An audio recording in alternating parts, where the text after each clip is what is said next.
Hey everybody, this is Dane with Everything Board Games. Today we're taking a look at Eye for an Eye from Darwin Games.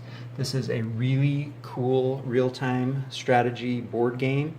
I'm videoing today because to really give you a feel of how this plays, I want to actually show you a round of the game.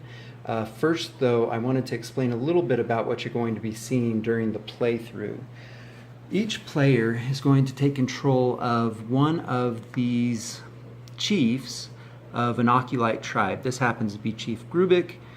He is the chief of the Pilatus tribe. You can see his board here has a few different action spaces. We have attacks along this side. Up here is where he can regain health. Along this side is where he can put shields so that he can defend himself, and then along the bottom he has movements. He also has a health right here and a special action right here that also can be activated, which allows him to turn his facing with those dice instead of a movement dice as usual. He also has some special actions that he'll be able to do during the game. Each one needs to be prepared, and to do that you will activate it with a dragonfly die, and I'll explain that in a minute.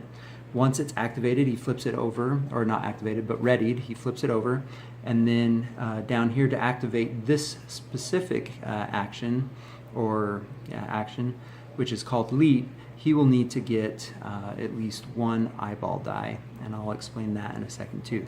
So on a player's turn, well, not turn, since it's all happening at the same time, players will be rolling these 5 die right here, and they're going to be rolling them as fast as possible. So they're going to roll them, and then they're going to pick stuff to put aside. So remember earlier I told you that to ready the leap ability we needed 1 dragonfly, so we'd go ahead and come over here and put it on our action card, and we would say activate leap, and then we would remove it. We'd flip over the card. Is now activated, it's now ready to be activated with a roll of a eyeball, which we happen to have here. So we can come over here and put the eyeball down in its place, and we can say activate leap, and leap allows us to move 2 spaces forward, and ignoring anything in the first space, i.e. jumping over the top of it. So we would take our guy, and the arrows here indicate which direction he can attack, but it also for leap it indicates which direction he could jump. So he could actually jump to this space if you wanted to with that leap ability. So once that's activated, you'd return the dice to your pool and you'd continue to roll. These symbols indicate attack, and so you would come and you'd put them on your board here, and those are ready for attack when the player chooses. If you wanted to keep rolling, you can set aside your moves, and let's say that's what he's going to do. And there we go, got a couple moves here. So you go ahead and put those on your board. Sorry for the moving around with the camera. And let's say that this player was right here. Actually, let's put him right there.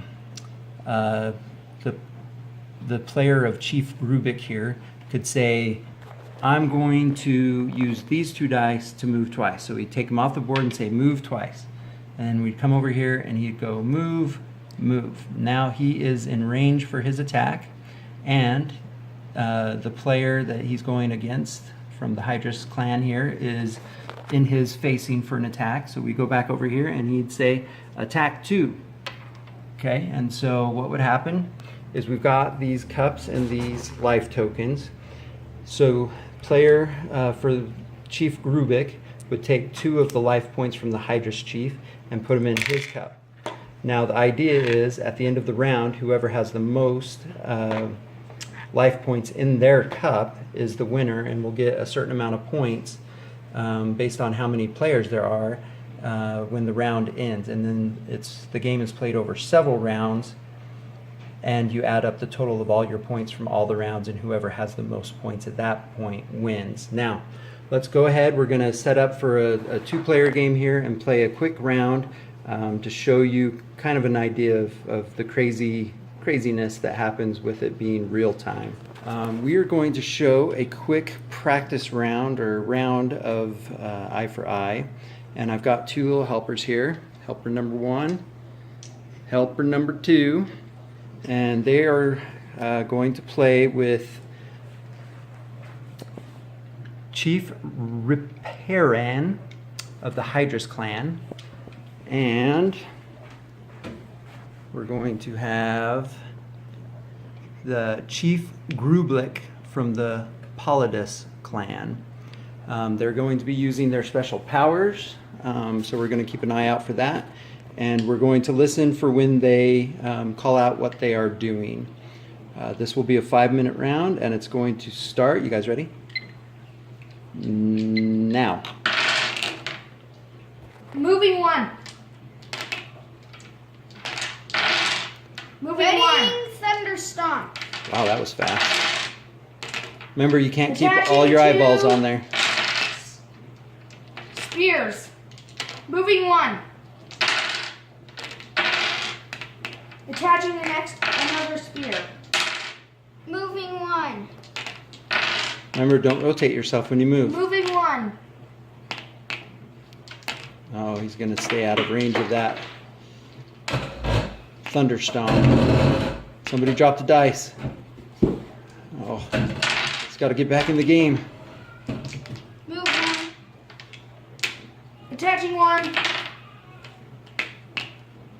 Moving 1. Oh, he's going to stay out. Don't forget, you've only got 4 more minutes. Activating leap. Oh, he's activated his leap. Now, if you can put an eyeball on that, he can leap forward 2 spaces. Uh-oh.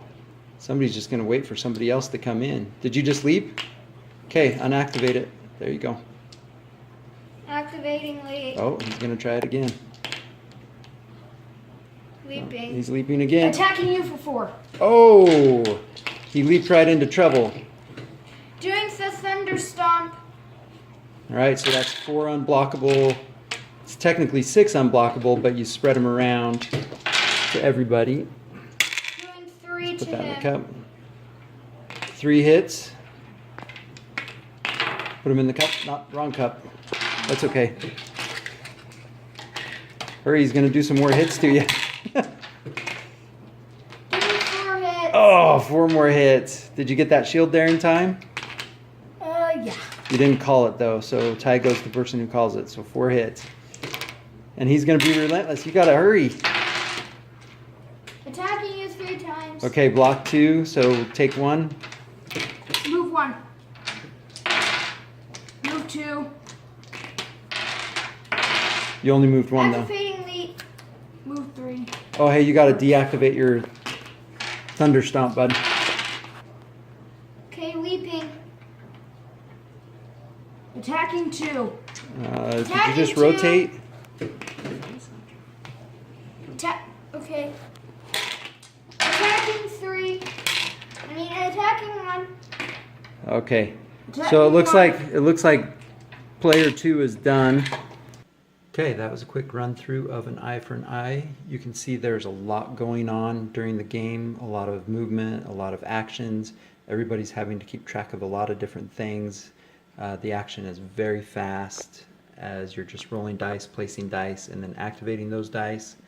You can see that the younger players had a little bit of a hard time with it, but that being said, they really enjoyed it. They enjoy these little minis. They enjoy the special powers and all the fast-paced fun action that you get with Eye for an Eye. Hope you've enjoyed this quick little explanation and run through, and I hope you enjoy the rest of the review. Thanks for watching.